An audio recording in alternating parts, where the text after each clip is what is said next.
Olá, professores. Hoje nós estamos aqui para falar da nossa última aula da nossa revista. Estamos finalizando Colossenses, um tratado cristológico, onde a última aula é revisitando a supremacia de Cristo, onde nós, vou ser bem rápido aqui com vocês, onde a gente vai basicamente revisitar 3 a 4 pontos importantes que a gente trabalhou durante toda a lição, toda a revista, né?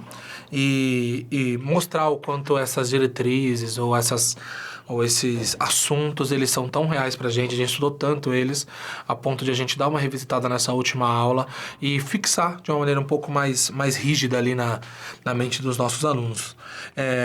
O nosso para refletir é: Cristo é supremo sobre a criação, Cristo é supremo sobre a nossa vida, graças ao Pai por isso. Bem finalização, né, professores? Então, o texto bíblico que eu coloquei é sobre Provérbios 7, de 1 ao 3. Meu filho, obedeça as minhas palavras, e no íntimo guarde os meus mandamentos, obedeça aos meus mandamentos, e você terá vida. Guarde os meus ensinos como a pupila dos seus olhos, amarre-os aos dedos, escreva-os na tábua do seu coração. E aqui nós vamos separar, eu separei aqui 4 pontos, onde a gente vai fazer uma revisão assim rápida sobre isso. E aí, o que eu falo para você, professor? Eu não sei qual de vocês, geralmente, às vezes tem mais de um professor, vai dar essa última aula, né? Como que funciona? O que eu sempre falo? Pega você, talvez você deu 3, 4, 5 lições dessa revista. Se vocês forem em 2, vocês deram média de 5, 6 cada uma. Se vocês forem em 3, deu ali 3, 4 lições da revista. E é para aqueles que, do árduo trabalho que só tem você de professor, você deu todas as lições, o que eu faço? O que eu falo? Pega seus resumos. Pega os seus estudos, as suas anotações que você fez anteriormente sobre as outras lições e revisita alguns temas e tenta relembrar nas suas aulas que você deu assuntos que pegaram bem ali com os seus jovens, assuntos que você falou, nossa, esse assunto aqui rendeu, esse assunto foi bom aqui para eles se desenvolverem melhor, esse assunto para o meu contexto é mais real do que esse outro assunto. Porque às vezes, aqui professores, eu foquei principalmente nos pontos bíblicos da interpretação mesmo, da hermenêutica do texto. Fizemos uma exegese básica aqui sobre alguns versículos, em algumas lições, às vezes um pouco mais profunda, às vezes um pouco mais superficial, dependendo de qual assunto era, mas sempre tendo a ideia de que colocar luz ao que a palavra de Deus queria dizer, mas é óbvio que a aplicação disso dentro do seu contexto é uma aplicação que só você pode fazer. É só você que pode falar como que isso vai acontecer, ou onde que toca os corações. Você sabe que determinados assuntos para os seus jovens já são muito bem alinhados. Outros assuntos já são coisas que, nossa, ainda causa aquela coisa de ele falar, mas é assim mesmo? Mas não é? Então, assim, revisita seus estudos, revisita suas anotações, pega os papéis que você fez, vai lá no seu tablet, no seu computador, pega os seus resumos, olha ali onde você grifou nas lições anteriores da revista, para que você consiga traçar ali um paralelo e entender o que você pode levar de revisita, o que você pode revisitar com eles de muito importante que você já fez anteriormente, tá? Eu separei alguns pontos que a carta de Paulo, ela fixa muito dentro dos nossos corações. É claro que tem outros pontos que ele fixa demais. Então, assim, dentro que a gente pode colocar a supremacia de Cristo, lembra que a gente fez aquelas 2 lições sobre o famoso hino de Colossenses 1, e ali, obviamente, que ele dá outras ênfases, outras coisas, mas nós colocamos aqui 4 pontos para que pudéssemos sintetizar melhor, né? Primeiro ponto, vãs filosofias. Se a gente for lembrar, basicamente, nós temos ali no começo da carta dos Colossenses, nós entendemos, e depois no desenvolvimento nós vamos percebendo isso também, e conforme a gente foi trazendo os contextos, que por sinal, professor, você que está na última aula, provavelmente você já viu, já utilizou, tomara que você tenha conseguido, os materiais que a gente colocou aí no final, que a gente consultou, que nós consultamos, além de muitos outros artigos que não tinham como colocar todos aqui na bibliografia, mas se você conseguir revisitar, como posso dizer, essas anotações que você fez dentro dos seus materiais, também vai te ajudar. Então, esses materiais nós utilizamos também para trazer o contexto histórico daquela época, o contexto imediato do texto, o contexto da carta. Então, a gente tem contexto histórico, contexto da carta, contexto imediato. Então, dentro disso, nós trouxemos aqui para dentro da discussão o que seriam essas vãs filosofias. Se nós poderíamos falar que era de A, se era de B, se era daquele grupo que era as heresias ali de Gálatas, das igrejas da Galácia, assim, não, se era... A gente fez essa discussão lá nas primeiras lições.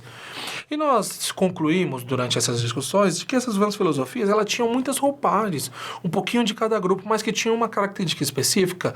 E aí nós percebemos, durante o decorrer da revista, que Paulo ele não confronta um herege específico, não confronta pessoas específicas, porque os falsos mestres ali daquela igreja, eles estavam agindo nos corredores, agindo ali depois do culto, sabe, aquele irmãozinho, eu dei esse exemplo, aquele irmãozinho que o pastor tá pregando, ele puxa alguém para falar da pregação ali do lado de fora da igreja, fala, não, o pastor tá falando, não tem nada a ver, tal. Então, os falsos mestres, eles agiam assim, eles tomavam café na mesa dos irmãos e falavam mal de outras pessoas, e assim eles iam colocando vãs filosofias, falando de circuncisão, falando que eles precisavam ter alguns costumes judaicos, né, eles sendo judaizantes, então... Foram se colocando outras coisas, vãs filosofias que Paulo vai usar, é uma ideia geral de coisas que não é a palavra de Deus. E Paulo ali vai apelar de muitas formas para mostrar para eles de que aquilo era vãs e deveriam ser descartadas. Mas lembra que nós colocamos durante alguns pontos e algumas lições, mostrando de que isso estava entrando devagar, aos poucos, dentro do coração e dentro do intelecto dos colossenses, né? E isso foi importante porque nas primeiras lições nós colocamos que é como se fosse uma batalha entre os argumentos de Paulo e os argumentos dos falsos mestres dentro do coração e dentro da mente daqueles crentes ali que estavam em Colossos. Então, eles não estavam batalhando entre eles, Paulo e os falsos mestres, mas entre as suas ideias. E por isso que Paulo vai falar dessas vãs filosofias, trazendo para nós hoje uma ideia clara de que a gente tem muitas vãs filosofias. Vou te dar um exemplo teológico, professor. O liberalismo teológico é uma vã filosofia, onde ele duvida, onde ele revisita a Bíblia de uma forma muito esdrúxula, fazendo o que a gente chama na teologia de exegese, e não exegese, né? De forçar o texto a falar aquilo que você quer que ele fale. Então, hoje nós temos muito disso dentro do liberalismo teológico, dizendo que isso aqui contexto era diferente, então não é tudo que a gente aplica, e as aplicações, elas têm que seguir uma luta de classes de hoje em dia, então bem assim, marxiana dentro da ideia, bem marxista, assim. Então, assim, nós temos uma influência ali, como posso dizer assim, liberal, não no sentido econômico, né? Mas bem no sentido do liberalismo mesmo, dentro aqui das escrituras, que é uma boa filosofia que a gente quer sempre combater, tem que combater, porque nós acreditamos estritamente que é inerrante, que isso daqui não passou, que o contexto pode ser diferente, mas nós temos que aplicar de formas diferentes, mas aplicar a mesma coisa dentro do nosso contexto. A gente explicou lá no começo como ler e interpretar uma carta. Então, as vãs filosofias hoje, eu dei um exemplo teológico, mas você tem uma vã filosofia de um hedonismo, de uma busca incessante pelo prazer. Então, nós temos várias vãs filosofias hoje, e aí, professor, você revisita dentro dos seus estudos aquilo que você utilizou como exemplo de uma vã filosofia lá quando você deu a sua aula. E revisita esse tema. Traz para eles de novo na memória. O segundo tema, ele vai falar sobre a supremacia de Cristo, e obviamente que aqui a gente poderia falar mais uma aula inteira, porque não tem como resumir isso muito fácil, mas basicamente nós colocamos que Cristo ele age desde a criação do mundo, antes da criação do mundo. Ele vai dizer que antes da criação do mundo ele já havia morrido, mas nós percebemos que ele, como a palavra, como o verbo, ele é a ação ali em Gênesis, ele é o que é dito para criar, e aí nós espelhamos o hino, mostrando que ele é a imagem do Deus invisível, primogênito sobre toda a criação. Nós trabalhamos ali o fato de ele não ter sido criado, o fato de ele ter poder sobre tudo, porque nele existe toda a supremacia, o que seria a supremacia. E aí você revisita também os seus estudos, estou sempre frisando isso, porque você já estudou esses temas, e aqui nós estamos revisitando e mostrando dia após dia de que ele é supremo sobre toda a criação e também sobre a nova criação, que seria uma nova criação que nós falamos ali, se eu não me engano, na lição 8, lição 7, e essa nova criação, ela seria a supremacia de Cristo Cristo na igreja, eles são 6. E essa nova criação seria essa criação que ele fez lá no início, que foi contaminada pelo pecado, mas agora redimida por ele mesmo. Então, mostramos essa supremacia dele dentro de períodos específicos da história, mostramos essa supremacia dele em períodos específicos em relação aos contextos das cartas da Bíblia, em relação a alguns diálogos com os discípulos, em relação a alguns acontecimentos dentro da história como um todo. Então, a supremacia dele vem desde a criação até a nova criação e continua até hoje. Então, foi alguns pontos que nós colocamos ali. Então, a gente vai ter o exemplo de João 1, ele é o verbo encarnado, que a gente conhece muito bem. Ele também, nós temos o exemplo de Gênesis 1, a gente faz esse contraste. Enfim, nós temos a supremacia de Cristo, a gente poderia falar muita coisa, porque, basicamente, a lição é sobre a supremacia de Cristo, por isso que é um tratado cristológico, que a gente fala sobre a supremacia de Cristo em muitas áreas. Então, revisite os seus ensinos, revisite os seus estudos, que eu tenho certeza que você vai ter muita coisa anotada legal para você passar para eles. E o importante disso que eu estou frisando é o fato de que o seu contexto, professor, é diferente do meu contexto. O seu contexto é diferente do contexto da igreja da rua de trás sua. Porque o seu contexto é o contexto específico daqueles alunos que estão com você, que estão com vocês. Então, assim, pensa assim. A gente poderia dar muitos exemplos da supremacia de Cristo, mas você tocou em um que os seus alunos acharam importante. Você vai revisitar esse daí. O que eu estou mostrando para você aqui é que nessa lição, revisitando a supremacia de Cristo, nós estamos demonstrando que nós precisamos revisitar coisas importantes para fixar dentro do cérebro deles. E fixar nada mais do que decorar, rever. Então, reveja com eles temas que você já falou e que você percebeu, professor, dentro do seu contexto, que foi importante para eles. O terceiro tema é a liberdade humana, onde Paulo vai utilizar não toque, não coma, ele vai utilizar outras coisas mostrando que nós temos liberdade. Gálatas vai colocar que pela liberdade que Cristo nos libertou, que é outro texto, mas com conceitos bem parecidos. E dentro dessa liberdade humana, nós temos a nossa parte do processo, que nós fizemos uma lição sobre isso, né?